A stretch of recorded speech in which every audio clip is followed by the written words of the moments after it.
Hello everyone, ये English pedagogy series का दूसरा लेक्चर है। इसमें जो है हम करेंगे कि जो इंग्लिश है उसको जो है हमारे संविधान में किस चीज़ का दर्जा दिया गया है, किस स्तर पे जो है इसको इंग्लिश लैंग्वेज को जो है कॉन्स्टिट्यूशन में दर्जा दिया गया है। तो हम आज क्या पढ़ेंगे? कॉन्स्टिट्यूशन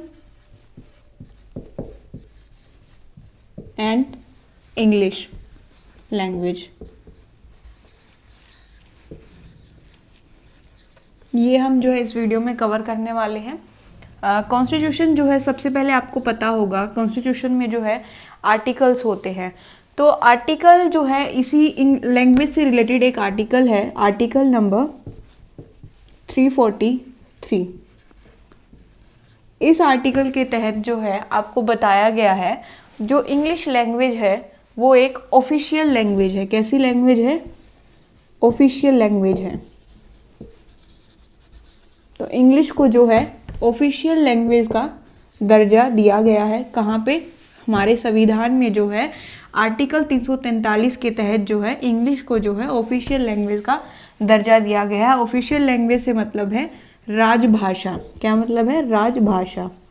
ऑफिशियल लैंग्वेज को जो ही है राजभाषा बोला जाता है और इसको आर्टिकल 343 के अंडर इसका दर्जा दिया गया है। तो अब हम देखते हैं ऑफिशियल लैंग्वेज कौन सी लैंग्वेज होती है।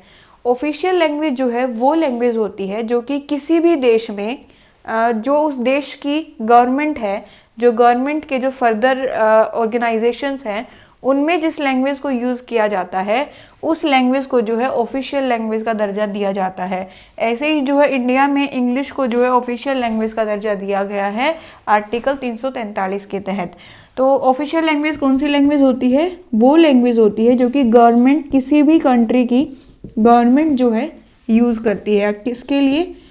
गवर्नमेंट जो है अपने पर्पज़ के लिए उस लैंग्वेज को यूज़ करती है। एग्जाम्पल से हम देख सकते हैं, जो लैंग्वेज सुप्रीम कोर्ट में यूज़ होती है उसको हम क्या बोलेंगे? ऑफिशियल लैंग्वेज, जो कि इंग्लिश को जो है ऑफिशियल लैंग्वेज का दर्जा दिया गया है।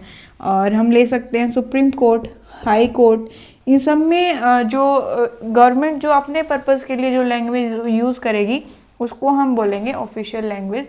ये था इस वीडियो में कि आर्टिकल 343 क्या है और उसमें जो है इंग्लिश को किस चीज़ का दर्जा दिया गया है, ऑफिशियल लैंग्वेज का दर्जा दिया गया है और गवर्नमेंट जो है इस लैंग्वेज को अपने पर्पज़ के लिए यूज़ करती है। अब हम कुछ दो डिफरेंस देख लेते हैं कि जो नेशनल लैंग्वेज होती है एक ऑफिशियल लैंग्वेज होती है, हिंदी में जिसको हम बोलते हैं राजभाषा और राष्ट्रभाषा।